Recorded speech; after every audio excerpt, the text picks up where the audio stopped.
MTC channel में आपका बहुत बहुत स्वागत है। आज रागिनी का किसी काम में मन नहीं लग रहा था।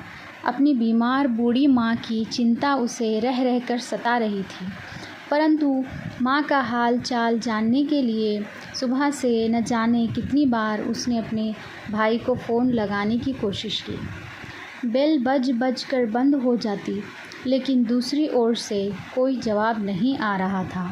दरअसल कुछ ही समय पहले रागिनी के भाई भाभी और माँ विदेश में जाकर बस गए थे। वैसे तो 4 महीने पहले तक 65 वर्ष की उम्र में भी उसकी माँ चुस्त दुरुस्त हुआ करती थी। घर के काम में भी बहू की पूरी मदद करती थी। उस समय रागिनी के पिताजी भी जीवित थे। उनके घर में खुशहाली ही खुशहाली थी, परंतु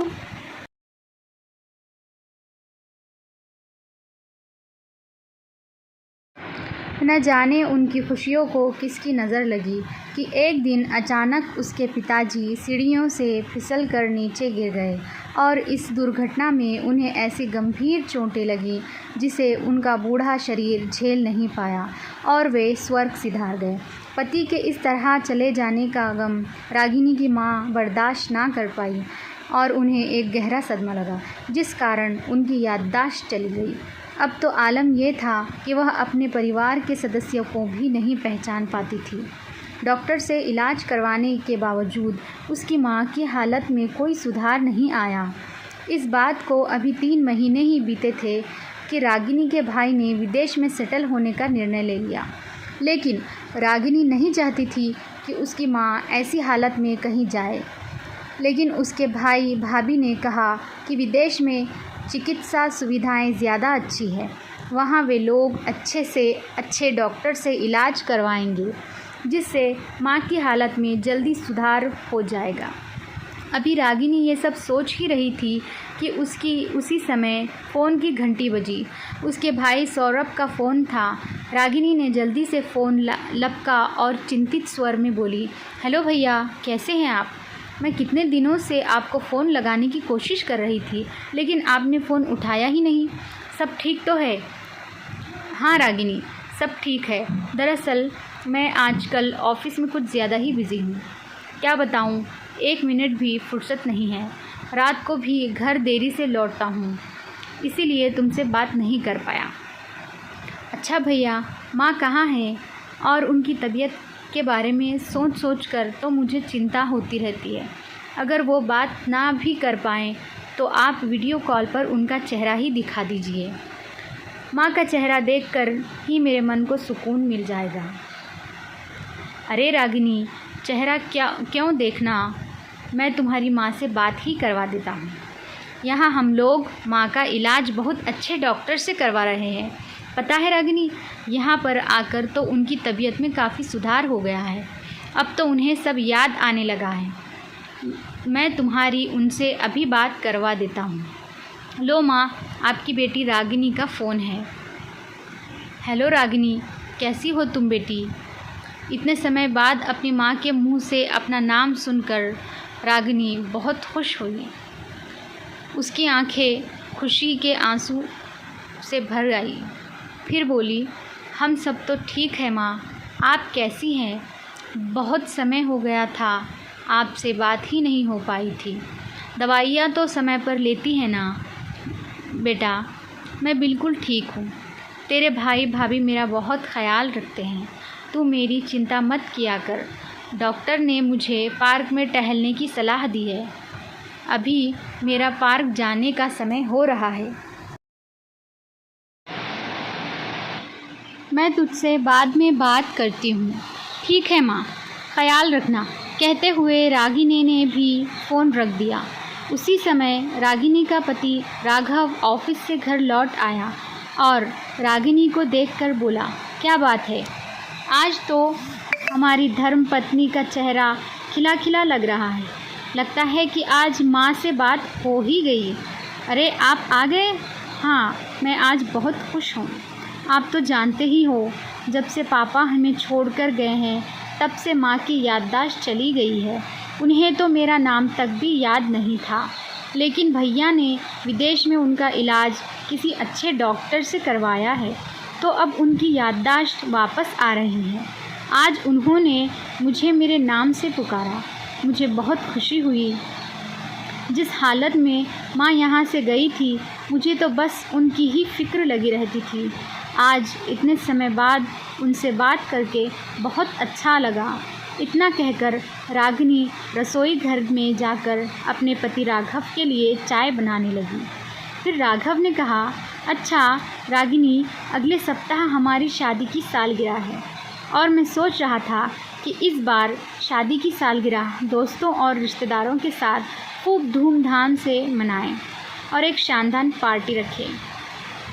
फिर रागिनी बोली, अरे नहीं राघव, इस बार मैं सालगिरह के लिए कुछ और ही सोच रही हूँ।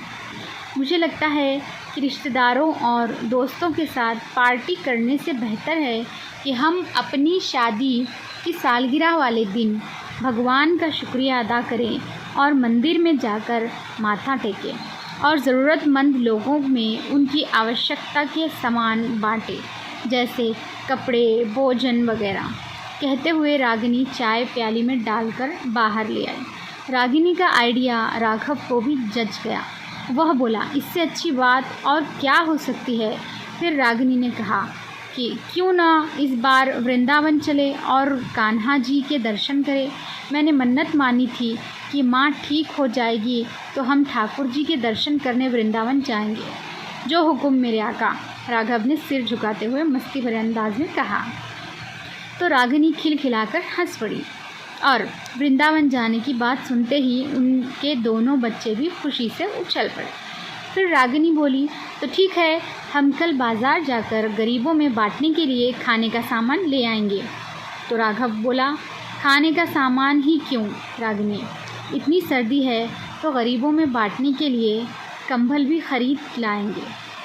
सालगिरह वाले दिन रागिनी और राघव अपने बच्चों के साथ सुबह के 10 बजे ही मंदिर पहुंच गए।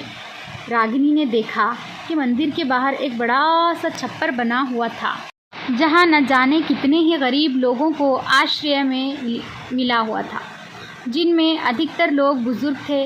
उनके चेहरे की झुर्रियाँ और बेबस आंखें बहुत कुछ बयान कर रही थी। उनकी जर्जर और दीनहीन हालत देखकर रागिनी को उन पर तरस आ रहा था। रागिनी उन लोगों के लिए अपने हाथों से खाना बनाकर लाई थी। भूख से व्याकुल होने के कारण सब लोग झुंड बनाकर खाना मांगने लगे। तो राघव बोला, अरे अरे, सब लोग लाइन में बैठ जाओ, सबको खाना मिलेगा। सबको लाइन में बिठाकर रागिनी ने खाना बांटना शुरू किया। तो राघव अपने बच्चों के साथ सबको कंबल बांटने लगा। खाना मिलते ही वे लोग जल्दी जल्दी खाना खाने लगे। जैसे ही रागिनी खाना बांटते बांटते आगे पहुंची तो लाइन में बैठी हुई एक बुज़ुर्ग महिला ने हाथ जोड़ते हुए उससे कहा, बेटी, मुझे और खाना भले ही मत दो, लेकिन एक कंबल और दे दो, रात को बहुत ठंड लगती है। तो फिर रागिनी पीछे मुड़ी और बोली, कोई बात नहीं अम्मा जी, मैं अभी कंबल लेकर आती हूँ। रागिनी ने देखा कि वो वृद्ध औरत ठीक ढंग से बैठ भी नहीं पा रही थी। शायद उसे टांग में कुछ चोट आई थी। कंबल लाने के लिए जैसे ही रागिनी जाने लगी, तभी अचानक उसकी नज़र उस असहाय औरत के चेहरे पर पड़ी और उसके पैरों तले जैसे ज़मीन ही खिसक गई। उसकी हैरानी का ठिकाना ना रहा। उसके हाथों से भोजन का थाल छूटकर नीचे गिर गया। तभी राघव उसके पास आया और बोला, क्या हुआ रागिनी, तुम ठीक तो हो? लेकिन रागिनी तो सामने बैठी औरत की ओर देखते हुए बस ज़ोर ज़ोर से रोती जा रही थी। फिर राघव उस वृद्ध औरत की ओर देखते हुए हैरानी से बोला, माँ, आप यहाँ, और वह भी इस हालत में? लेकिन वह वृद्ध औरत अवाक रहकर केवल रागिनी को देखती ही जा रही थी। ये सब देखकर एक वृद्ध व्यक्ति जो मंदिर के बाहर फूल और प्रसाद बेचते थे वहाँ आए और बोले, क्या हुआ बेटी, क्या आप इस बूढ़ी औरत को जानते हो? तभी रागिनी फपकते हुए बोली, हाँ, यह मेरी माँ है, देवकी शर्मा। तभी उस वृद्ध व्यक्ति ने कहा, बेटी, करीब 1 महीने पहले की बात है एक औरत इन्हें मंदिर की सीढ़ियों पर बिठाकर चली गई थी और उसके बाद फिर कभी लेने नहीं आई। तब से यह यहीं पर रह रही है। लेकिन मैं हैरान हूँ कि इन्हें अपने जीवन की पिछली बातें भी याद नहीं है। यह कहाँ रहती है, यहाँ तक कि इन्हें तो अपना नाम भी नहीं मालूम। और बेटी, अगर यह तुम्हारी माँ है तो फिर इनकी ऐसी हालत कैसे हुई? तो रागिनी बोली, मुझे तो कुछ समझ ही नहीं आ रहा। मेरी माँ तो बिल्कुल ठीक हो चुकी थी। फिर राघव ने कहा, लेकिन माँ जी को तो तुम्हारे भैया अपने साथ विदेश लेकर गए थे और 3-4 दिन पहले ही माँ से तुम्हारी बात भी हुई है। फिर माँ जी यहाँ और ऐसी हालत में, यह कैसे संभव है? ये सोचकर राघव हैरत में पड़ गया। फिर रागिनी ने कहा, और माँ की तो याददाश्त भी वापस आ गई थी। फ़ोन पर इन्होंने मुझसे बहुत अच्छी से बात की थी, लेकिन यहाँ तो मुझे पहचान भी नहीं रही है। फिर राघव बोला, इन्हें तो कुछ याद ही नहीं है जो यह कुछ बताएंगी कि आखिर बात क्या है। चलो रागिनी, वह सब बाद में देखते हैं। पहले माँ जी को अपने साथ घर लेकर चलते हैं। ऐसा कहते हुए राघव ने देवकी जी को उठने में मदद की और वे लोग कार में बिठाकर उन्हें अपने घर ले आए। घर पहुंचकर रागिनी ने अपनी माँ को नहलाकर साफ़ सुथरे कपड़े पहनाए और फिर उन्हें खाना खिलाकर बिस्तर पर आराम से लिटा दिया।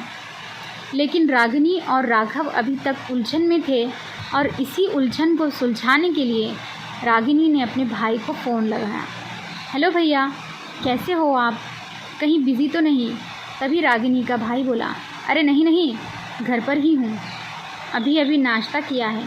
तेरी भाभी पारुल ने चटपटे आलू के पराठे बनाए थे, खाकर बड़ा ही मज़ा आ गया।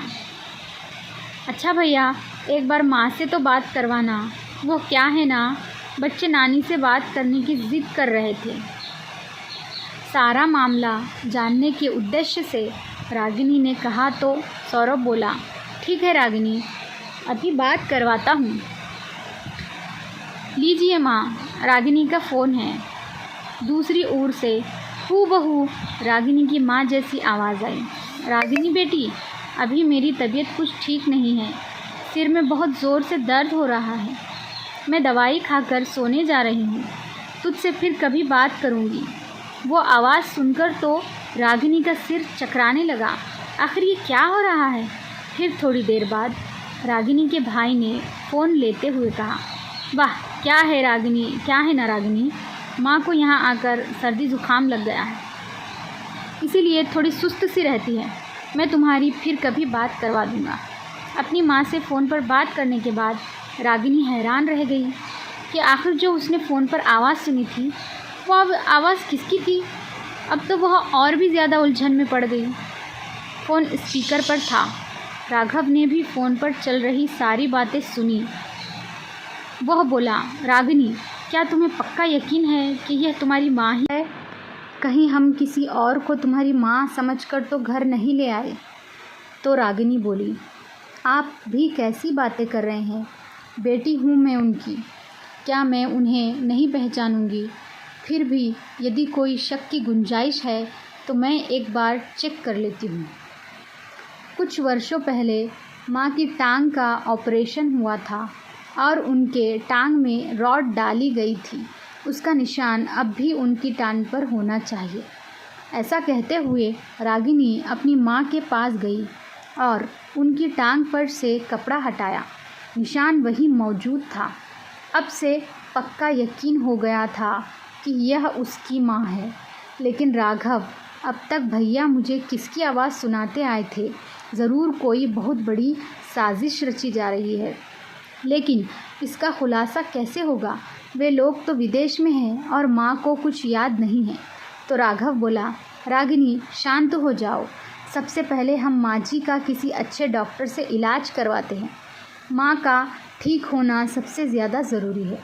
फिर रागिनी अपनी माँ के पास आई और बोली, माँ, आप मुझे कैसे भूल सकती है? अपनी बेटी में तो आपकी जान बसती थी ना, कुछ तो याद कीजिए। कहते कहते रागिनी फूट फूट कर रोने लगी। फिर रागिनी की माँ ने कहा, बेटी, मुझे कुछ याद नहीं कि तुम कौन हो, लेकिन तुम रो मत। तुम तो भगवान में विश्वास रखती हो, ज़रूरतमंद लोगों का भला करती हो। भगवान तुम्हारी सारी परेशानियां दूर कर देंगे, चिंता मत करो। ऐसा कहते हुए रागिनी की माँ ने उसके आंसू साफ किए और उसके सिर पर प्यार भरा हाथ फेर रखा। अपनी माँ का स्नेह पाकर रागिनी के दिल को एक सुकून मिला, लेकिन उसके भाई भाभी ने माँ के साथ ऐसा क्यों किया, यह सोचकर वह अंदर ही अंदर परेशान हो रही थी। अगले दिन रागिनी अपने पति राघव के साथ माँ को डॉक्टर के पास ले गई।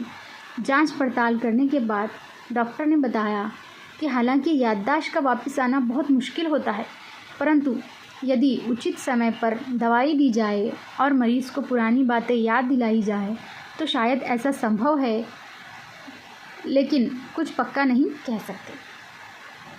यह सुनकर रागिनी थोड़ा मायूस हो गई। वे लोग देवकी जी को अपने साथ घर वापस ले आए। घर पहुंचकर रागिनी ने सबको खाना खिलाकर माँ को दवाई दी। जब देवकी जी सो गई तो रागिनी ने राघव से कहा, आज से पहले मैंने खुद को कभी इतना लाचार महसूस नहीं किया था। इतने दिनों से भैया हमें झूठ बोलते आए, मुझे बेवकूफ़ बनाते आए और हम लोग वहाँ बैठे हुए यही समझते रहे कि माँ वहाँ भैया के साथ बड़े आराम से रह रही हैं। मेरे दिमाग में एक बार भी यह बात नहीं आई कि जितनी बार भी मैंने भैया को माँ से वीडियो कॉल पर बात करवाने के लिए कहा तो भैया हर बार कोई ना कोई बहाना बनाकर उस बात को टाल देते थे। और तो और माँ से बात करते हुए जो अपनापन मुझे पहले महसूस हुआ करता था, वह अपनापन उनकी आवाज़ में बिल्कुल नहीं था, बल्कि वह तो हमेशा मुझे टालने की कोशिश करती थी। और मुझे लगा कि तबीयत ठीक ना होने के कारण माँ मुझसे बात नहीं कर पाती है। कहते कहते रागिनी का गला रुंध गया तो राघव बोला, लेकिन रागिनी, यह समय बैठकर आंसू बहाने का नहीं है, बल्कि कोई कड़ा कदम उठाने का है। हाँ राघव, अपनी माँ के गुनहगारों को मैं बिल्कुल नहीं छोड़ूंगी। अब मैं उन्हीं के तरीके से उन्हें सबक सिखाऊंगी। लेकिन भैया इतनी आसानी से सारा सच नहीं उगलेंगे, और अगर उन्हें यह पता लग गया कि माँ मेरे पास है तो वो यहाँ वापस भी नहीं आएंगे। इसलिए हमें पहले उन्हें यहाँ बुलाने का इंतज़ाम करना होगा। कोई ऐसा प्लान बनाना होगा जिससे भैया खुद ब खुद यहाँ दौड़े चले आएँ। फिर राघव बोला, रागिनी, जहाँ तक तुम्हारे भाई को मैं जानता हूँ, बस एक ही चीज़ है जो उसे विदेश से यहाँ आने पर मजबूर कर सकती है, और वो है पैसा। तुम्हारे भाई की हरकतों से इतना तो स्पष्ट हो गया है कि उसे केवल पैसे ही से प्यार है। तुम अपने भाई से कहो कि कल हमारे घर पर एक लेटर आया है जिसमें लिखा है कि माँ की पूरे 80 लाख रुपए की पॉलिसी मैच्योर हुई है, लेकिन पैसा हासिल करने के लिए माँ का यहाँ होना ज़रूरी है। माँ के साइन करने के बाद ही उसका पैसा अकाउंट में आ पाएगा। लेकिन रागिनी, ध्यान रखना उन्हें किसी बात का शक ना हो, और उनसे यह भी कहना कि एक बार माँ से पूछे कि क्या उन्होंने कोई ऐसी पॉलिसी करवाई थी जिससे 80 लाख रुपए मिलने थे, और उसमें हमारे घर का पता दिया था। बात करने के दौरान तुम्हारे भाई को यह भनक भी नहीं लगनी चाहिए कि माँ हमारे पास है। राघव ने कहा तो रागिनी बोली, प्लान तो अच्छा है, तो ठीक है, मैं कल सुबह ही भैया से फ़ोन पर बात करूँगी, कहीं भैया को किसी बात का शक ना हो जाए। इस सोच विचार में डूबी रागिनी कमरे में जाकर अपनी माँ के साथ बिस्तर पर लेट गई और सोचती रही। अगले दिन सब काम निपटाने के बाद रागिनी ने अपने भाई सौरभ को फ़ोन लगाया। सौरभ के फ़ोन उठाते ही रागिनी बोली, भैया ज़रा माँ से बात करवाना, तो बहुत ज़रूरी काम है। यह सुनकर सौरभ बोला, रागिनी तुम बस 2 मिनट लेट हो गई हो, अभी अभी माँ बाहर निकली है। वो क्या है ना, डॉक्टर ने उन्हें सुबह सुबह ताज़ी हवा में टहलने को कहा है, इसीलिए पारुल उन्हें पार्क में लेकर गई है। लेकिन रागिनी, ऐसा कौन सा ज़रूरी काम है, मुझे बता दो। जब माँ आएगी तो मैं माँ को बता दूँगा। तो रागिनी ने अपने भाई से वही बोला जो राघव ने उसे कहा था। इतना सुनते ही रागिनी के भाई सौरभ की आंखों में नोटों की गड्डियाँ की तस्वीर नाचने लगी और फिर बोला, रागिनी, तुम्हें तो माँ की हालत के बारे में पता है। इतना लंबा सफ़र करना उनके लिए ठीक नहीं होगा। अगर मैं आ जाऊँ तो चलेगा? तो रागिनी ने कहा, लेकिन भैया, जब पॉलिसी माँ के नाम पर है तो वो साइन उनके ही चाहिए। फिर भी मैं एक बार बात करके देखती हूँ, शायद आपके आने से ही बात बन जाए, क्योंकि नॉमिनी में माँ ने आपका नाम ही लिखा है। ऐसा कहकर रागिनी ने फ़ोन रख दिया और अगले दिन सौरभ को फ़ोन किया तो बोली, भैया, क्या आपने माँ से पॉलिसी के बारे में बात की? क्या उन्होंने मेरे घर का पता दिया था? तो सौरभ हड़बड़ाते हुए बोला, हाँ रागिनी, मैंने पूछा था माँ से। उन्होंने बताया कि यह पॉलिसी पिताजी ने करवाई थी ताकि वो अपने बेटे के भविष्य को लिए पैसा जोड़ सके। अपने भाई को झूठ पर झूठ बोलते रागिनी हैरान रह गई और फिर बोली, ठीक है भैया, मैंने पता करवाया है, आपके आने से भी काम बन जाएगा, माँ का आना ज़रूरी नहीं। फिर सौरभ बोला, ठीक है, मैं टिकट का इंतज़ाम करता हूँ और जल्दी से जल्द पहुँचने की कोशिश करूँगा। लेकिन भैया, आप अकेले क्यों, साथ में भाभी को भी ले आना, रागिनी ने कहा। तो सौरभ बोला, हाँ, वैसे तो बहुत दिन हो गए तेरी भाभी को भी अपने मायके गए हुए, वह भी वहाँ आकर अपने मायके वालों से मिल लेगी। वैसे भी यहाँ माँ की देखभाल करने के लिए फुल टाइम मेड है, वहाँ माँ का अच्छे से ख्याल रखती है। यह बातें सुनकर रागिनी सोचने लगी कि कैसे एक के बाद एक भैया इतनी सफाई से झूठ बोलते जा रहे हैं। लेकिन मैंने भी ठान लिया कि भैया की हर एक करतूत का करारा जवाब दूंगी। माँ की याददाश्त वापस लाने के लिए उसने अपनी माँ को एक एल्बम दिखाई जिसमें उनके पूरे परिवार की तस्वीरें थी। लेकिन देवकी जी उन तस्वीरों को किसी अनजान व्यक्ति की तरह देख रही थी। वह किसी को पहचान नहीं पा रही थी, परंतु जैसे ही उन्होंने अपनी बहू की तस्वीर देखी तो वह कुछ असहज हो गई। इसे मुझसे दूर ले जाओ, ऐसा कहते हुए गुस्से और डर के मिश्रित भाव उनके चेहरे पर आ गए और उन्होंने एल्बम उठाकर फेंक दी। रागिनी समझ नहीं पा रही थी कि आखिर उसकी माँ ऐसा व्यवहार क्यों कर रही थी। हर रोज़ शाम के समय रागिनी उन्हें घर के पास के ही एक पार्क में ले जाती थी। वहीं एक बेंच पर बैठकर रागिनी अपनी माँ को पुरानी बातें याद दिलाने की कोशिश किया करती थी। लेकिन माँ की तबीयत में कुछ ख़ास सुधार नहीं आ रहा था। फिर एक दिन रागिनी ने फैसला किया कि वह अपनी माँ को उनके उसी मकान में लेकर जाएगी जहाँ वो हमेशा से रहती आई थी। शायद वहाँ जाकर माँ की हालत में कुछ सुधार आ जाए। जब रागिनी अपनी माँ को लेकर उनके घर पहुँची और मेन गेट खोलने लगी तो यह देखकर हैरान रह गई कि गेट के अंदर से बंद था। तभी वहाँ एक बुज़ुर्ग औरत आई और बोली, अरे देवकी, कैसी हो तुम? बड़े दिनों बाद तुमसे मिलना हुआ। वह बुज़ुर्ग औरत देवकी जी की पड़ोसन राधा थी। नमस्ते आंटी, कैसी हैं आप? रागिनी ने कहा। तो राधा जी बोली, मैं ठीक हूँ बेटा, तुम कैसी हो और यहाँ कब आई? बस आंटी, कुछ दिनों पहले ही मेरे पति का इस शहर में ट्रांसफ़र हुआ है।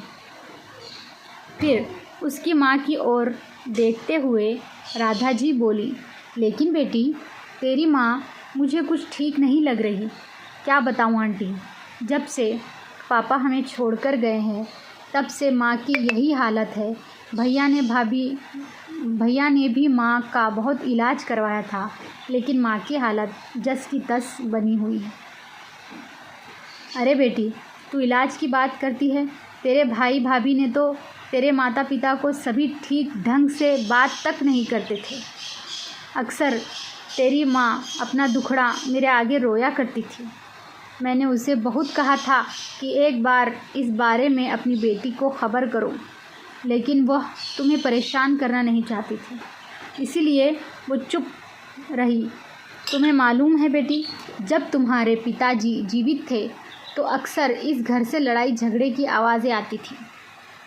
जिस दिन तुम्हारे पिता की मृत्यु हुई उस दिन भी घर में खूब लड़ाई झगड़ा हुआ था। और तुम्हारे पिता के जाने के बाद जब देवकी की यह हालत हो गई तब भी तुम्हारी माँ को अकेला छोड़कर घर को ताला लगाकर तेरे भाई भाभी 4 दिनों के लिए घूमने निकले गए थे और घर की चाबी मेरे पास रख गए थे। इतने दिन वह बिना खाए पिए कैसे रहेगी, इस बात की उन्हें कोई चिंता नहीं होती थी।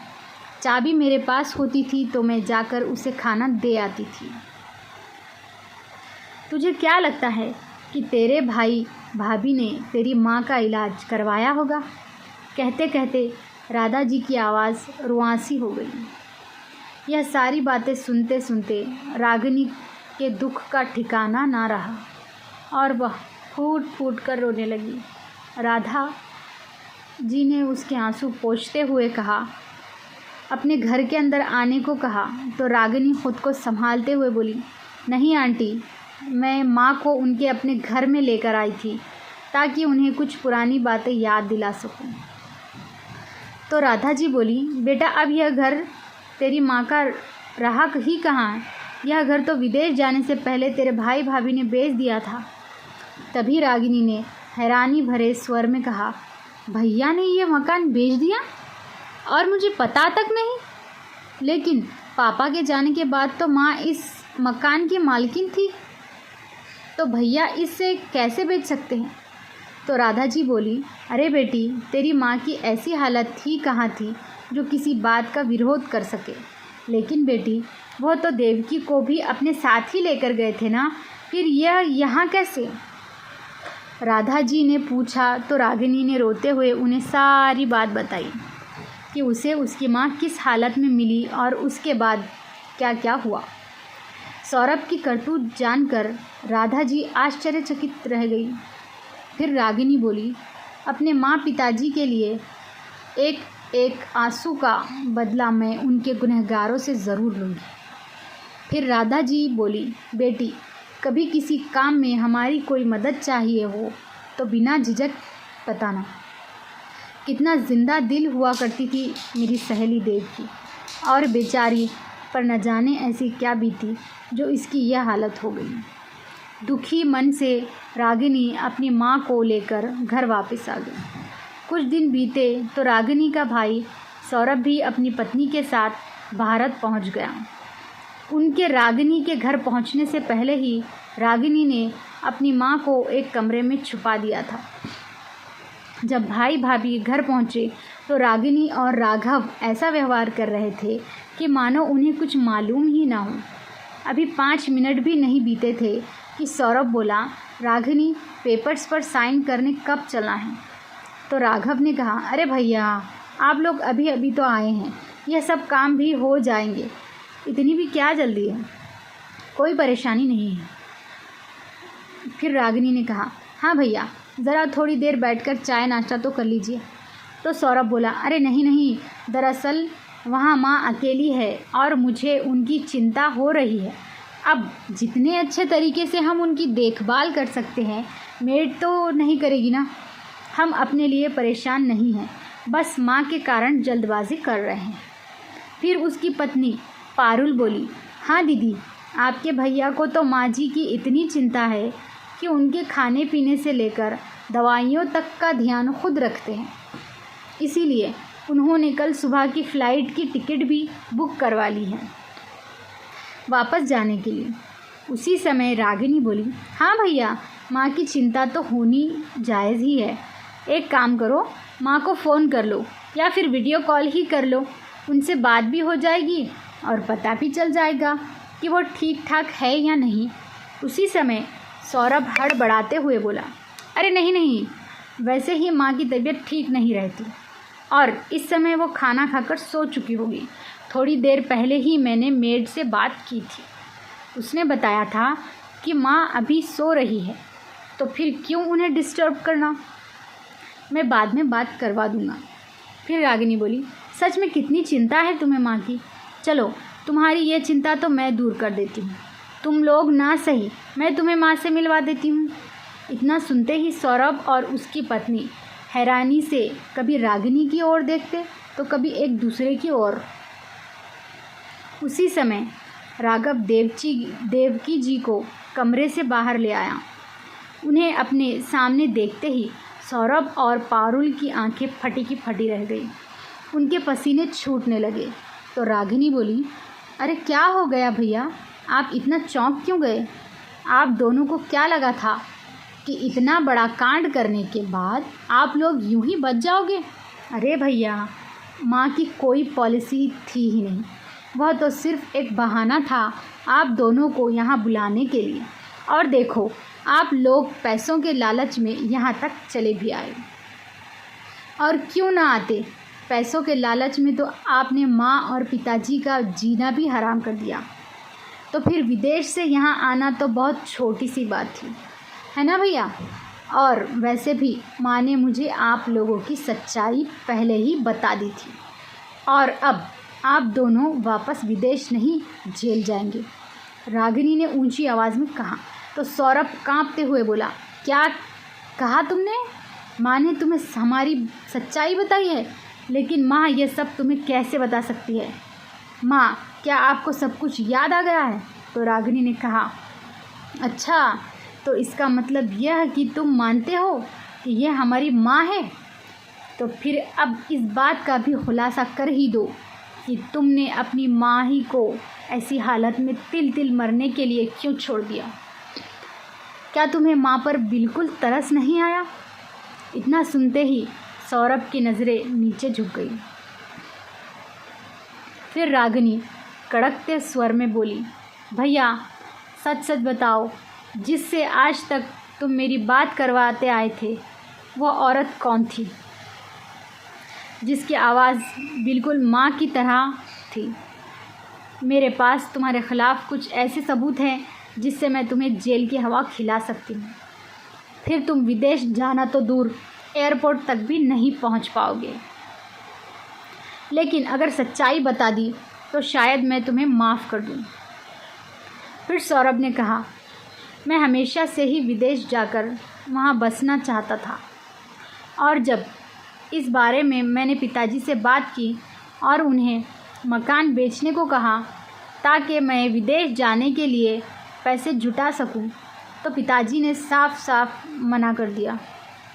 और जब पिताजी की मृत्यु हुई तो उसके बाद माँ की याददाश्त भी चली गई और हमने इसी बात का फ़ायदा उठाया। विदेश जाने के लिए मैंने मकान बेचने का फ़ैसला किया। माँ की बढ़ती उम्र और बीमारी के चलते उनका बोझ ढोना हमारे बस में नहीं था, इसलिए मकान के कागज़ों पर उनसे दस्तखत करवाने के बाद हमने मकान बेच दिया और विदेश जाने से पहले माँ को एक मंदिर के बाहर छोड़ दिया। फिर रागिनी बोली, इतना कुछ करते हुए तुम लोगों को ज़रा सी भी शर्म नहीं आई? अरे यह हमारी माँ है जिन्हें तुमने लावारिसों की तरह सड़क पर मरने के लिए छोड़ दिया। अगर ऐसे ही चलता रहता तो एक दिन वह भी ये दुनिया छोड़कर चली जाती और तुम तो हमें यही कहते कि मैंने माँ का अंतिम संस्कार कर दिया। छी, शर्म आती है मुझे तुम्हें अपना भाई कहते हुए। और अब यह बताओ कि इतने दिनों से माँ की आवाज़ में मुझसे बात कौन कर रहा था? तो सौरभ बोला, दरअसल माँ द्वारा गाया गया एक भजन मेरे मोबाइल में रिकॉर्ड किया हुआ था। उसी आवाज़ का सैंपल लेकर मैंने एक ऐप के ज़रिए यह सब किया था ताकि तुम्हें किसी बात का कोई शक ना हो। फिर रागिनी बोली, मुझे माफ़ कर देना सौरभ, अब तो मैं तुम दोनों को कभी वापस नहीं जाने दूँगी, क्योंकि पुलिस यहाँ पहुँच चुकी है और अब आप अपनी असली जगह यानी कि जेल जाएंगे। इतनी बात सुनते ही सौरभ और पारुल ने एक दूसरे को वहाँ से भागने का इशारा किया। भागते हुए जैसे ही वे लोग सीढ़ियाँ उतरने लगे तो उसी समय पारुल का पाँव फिसला और सीढ़ियों से लुढ़कती हुई नीचे आ गिरी। उसे गंभीर चोट आई थी जिस कारण वह उठ नहीं पा रही थी। दर्द के कारण वो चिल्लाने लगी, तभी सामने देखा तो पुलिस खड़ी थी।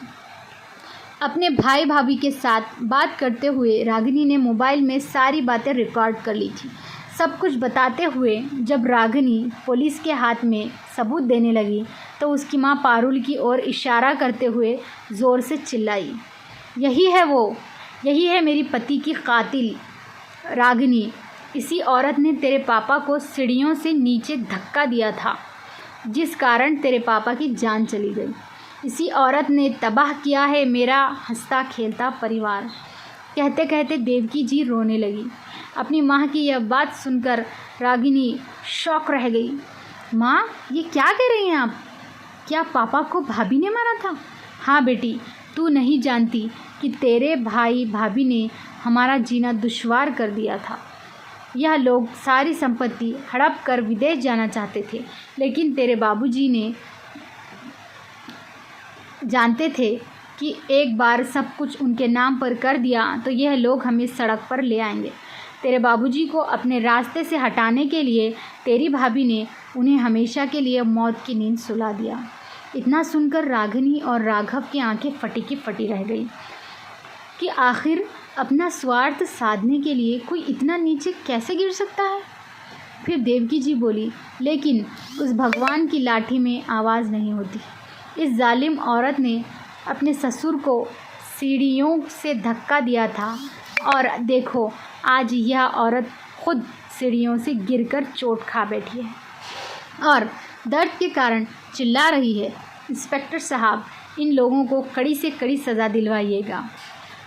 तभी सौरभ माँ के पैर पकड़कर बोला, मुझे माफ़ कर दो माँ, मैं बड़ी मुश्किल से विदेश में सेटल हो पाया हूँ, सब कुछ बर्बाद हो जाएगा।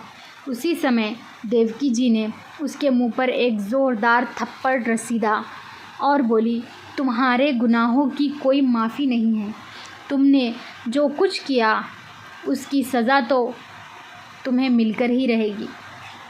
पुलिस ने सौरभ को गिरफ्तार कर लिया और पारुल को हिरासत में लेने से पहले पुलिस की निगरानी में अस्पताल में इलाज के लिए भेज दिया गया। फिर रागिनी अपनी माँ को गले लगाते हुए बोली, माँ, आपको सब कुछ याद आ गया?